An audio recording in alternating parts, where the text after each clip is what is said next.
Of course, it's been said that she had said early, I'm going to marry a president, I'm going to the White House. Was she looking for that? I think it was a self-fulfilling prophecy. Mm-hmm. I think she was very helpful, and I say this in my book, in bringing Lincoln to the presidency, but as First Lady, those same qualities became a liability for Lincoln. Certainly during wartime, when the daughter of a Southern slave-owning family was considered a threat to the Union, perhaps even subversive, she should have receded, worked more quietly and privately. In the 20th century, she could have been an Eleanor Roosevelt, but she could not do that in the 19th century, unfortunately. What about her character? I mean, so many things were thrown at her during her lifetime, and I wonder, how did she make through all that? And she didn't, in many ways, unfortunately, and I frankly don't blame her for that. No. And I give her a lot of shrift for that, and I know I've had only one child die, and it's changed my life. And Yes. she had, what, 3 die, Yes. brothers and brothers-in-law killed in the war, her husband shot and killed in front of her, her mother died young, it was just like Abraham. But, what about her character? Could she handle that? Did she? It doesn't seem so. For her, and this was true of many Victorian women, her family was everything to her. She lived through her family. She aspired through her sons. And she only had sons, which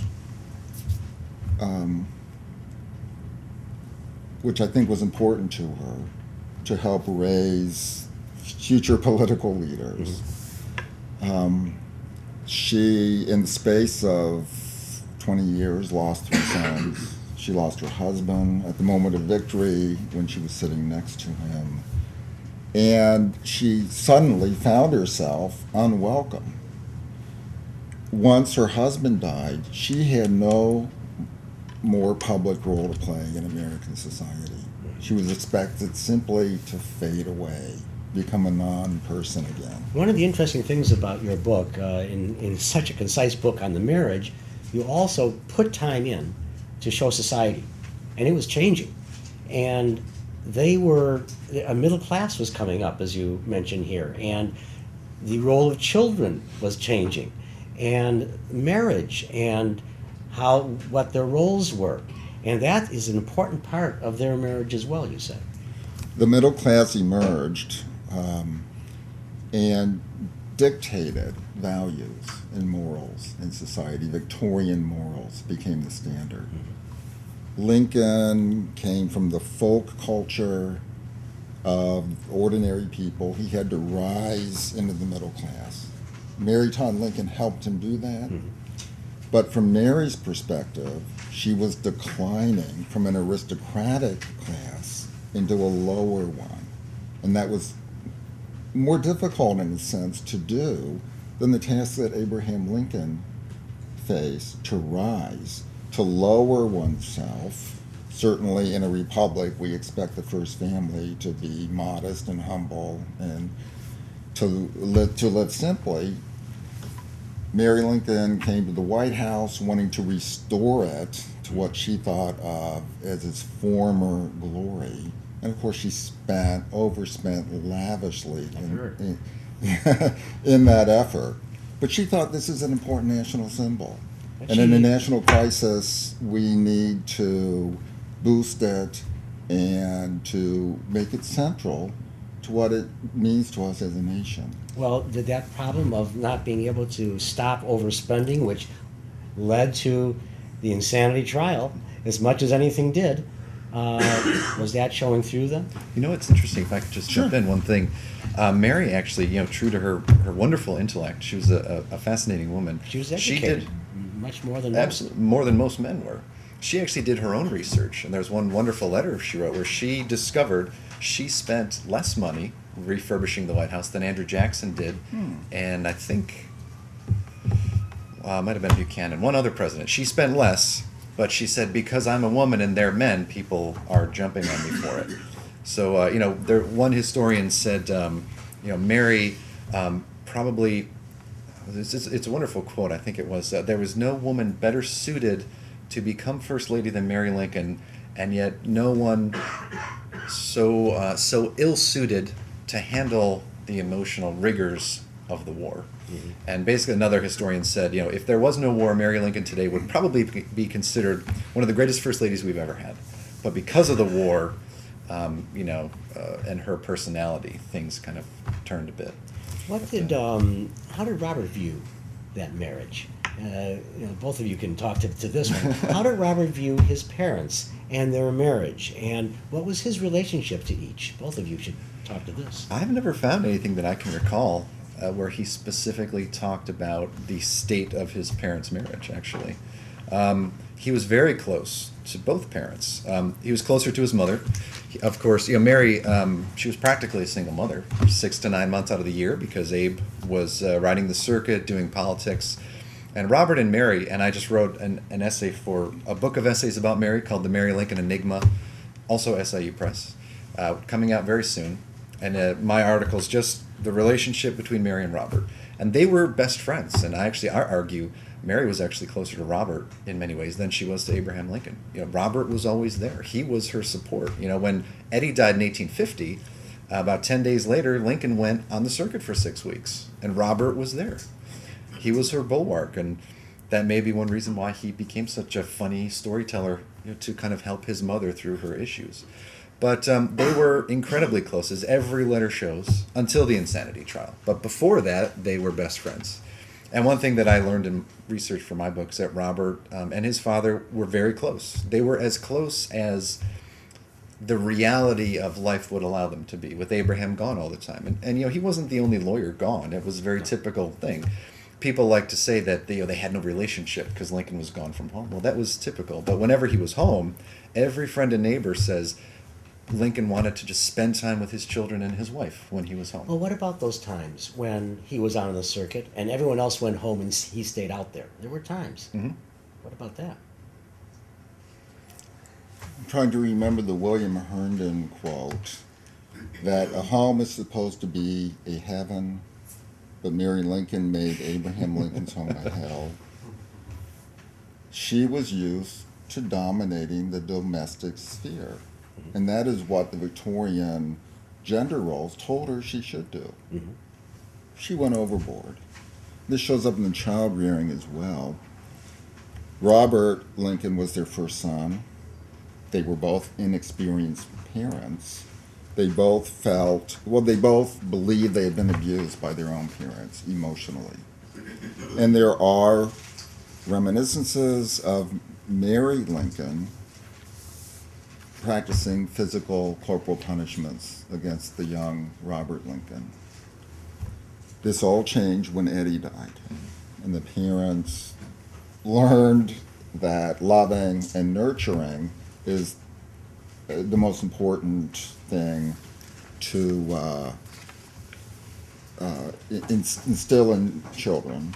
There was also a social change from corporal punishment to emotional nurture. I argue that Mary Todd Lincoln was a woman of extremes. So when the parenting norm was spare the rod or spoil the child, she did that. When there was a cultural shift toward nurture and companionship with one's children, she did that. But both parents went overboard in spoiling their children. There are, of course, many anecdotes about Lincoln putting up with antics and mischief from Tad Lincoln, both in Springfield and in the White House, that led his contemporaries to call him an overindulgent, in fact, he's a horrible parent. Look what he's allowing his children to do. Well, there's a room in Springfield in the museum that shows them wreaking havoc in the law office. Personally, I think that was toned down. Yeah. But it's really, it shows exactly what you're talking about. But if I can interrupt. Please, go ahead. I think that it affected Robert Todd Lincoln, the over-discipline and the high expectations for Robert. For example, couldn't get into Harvard College at that time. He had to spend another year prepping. I think he was trying to please his father and felt that he fell short. I think so. I think, at the time, it was kind of the trend of all the boys his age, a little older in Springfield, to go east to college. So, John Hay went to Brown, Clinton Conkling went to Yale, George Latham wanted to go to Harvard, also failed the entrance exams with Robert. But yeah, Robert definitely wanted to please his parents, but I think it was also, his friends were doing the same thing.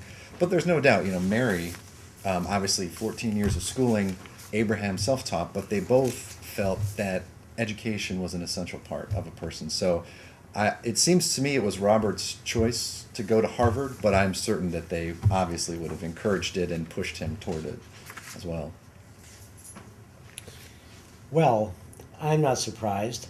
The first email that comes in was going to be my next question. And what is it about? Insanity. So let's My talk favorite about topic. insanity. You say her character, Ken, was kind of wild to extremes. Was that influenced by some DNA from the Edwards family? It's been proffered by some. There has been insanity in that family, and it delved a little bit onto her. And what do each of you think about that? From the womb, does she already have that in her? I think it was the vampire blood in her family. I really do. I'm thinking of how to tie that into my next book, but It's been done. Forget it. I'm sorry. The movie's coming out. That's true. But, it leaves at the end. Do each of you think that she was insane to some extent, enough that it didn't allow her to function well? And maybe that's the part. She could look pretty good, but she couldn't function well. I don't know what that is. Please, each of you. Should I go? Please. Okay. I think she had very serious mental illness. I found 14 members of the Todd family with mental illness, as did Michael Burlingame. Burlingame is no fan, and he goes Yes, he's not. after the throat. I disagree with many things he believes about Mary, but I found the same sources he did for all of the Todd family insanity issues. So I think it was definitely a family trait. But and I, in my books, I trace it back to her childhood, and I think she had bipolar disorder, and I consulted with psychiatric experts. And then just a couple weeks ago, I was in Springfield for the panel for the upcoming retrial of Mary, and all the medical experts there, they all agreed she had mental illness. To what degree and what actual name to call it, is subjective. But I think that it got worse as she got older, but it also got worse every time somebody died or the huge trauma tragedy occurred, which unfortunately happened very often. And I don't think it's an insult or a denigration to her to say that I think she had mental illness. I think that you can kind of understand her more, some of her bizarre behaviors and things she said and did. But by 1875, she had hallucinations, delusions, paranoia. And there were things I found, when she was in the sanitarium, a female reporter went there, and she wrote about how Mary Lincoln she was bedraggled, she wouldn't stop her hands, she was not dressed well, and she would sit at the table for hours and have conversations with her children and with her husband and his cabinet for hours. I mean, that's a pretty serious thing. But to me, the biggest thing was that all 7 doctors Robert consulted, they all said the biggest fear is Mary has a fear of fire. She has delusions that buildings are on fire, that cities are on fire.